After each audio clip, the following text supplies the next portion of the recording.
Welcome back to Emilee's Paper Caper. It is time for Stamp Play and Stamping Sunday. Stamp Play is hosted by Susan's Heartstrings. Stamping Sunday is hosted by Thelma Hall. Last week I did some stamping with these stamps, and I promised to come back this week and show you my completed projects. For the beautiful lady, it's a Santoro stamp. I got out my colored pencils and colored the image.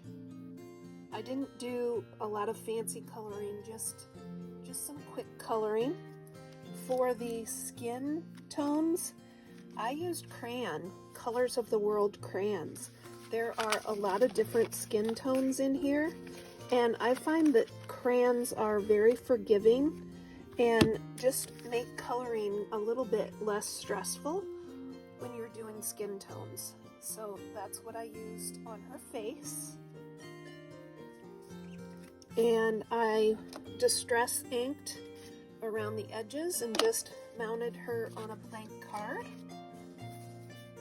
I'm planning to send a couple thank you cards soon. Then the other two stamps that I used was the bear and the poinsettia. Here is what the bear looks like uncolored. Then I got out colored pencils and colored him in.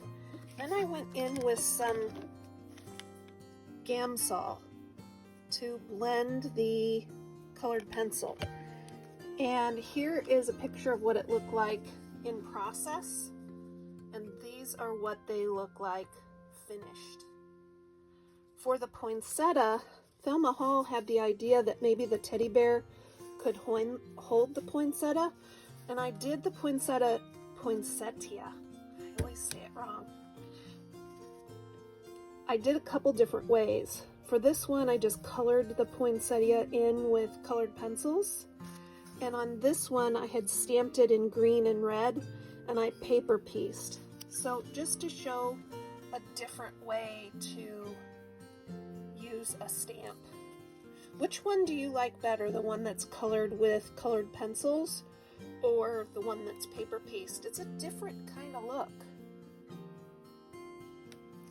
I like both of them, and it is fun to see how, even though you're using the same stamps, just slightly different coloring or slightly different techniques can just give you a different kind of look.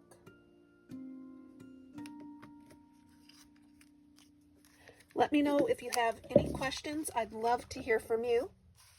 Until next time, keep on scrapping and paper crafting.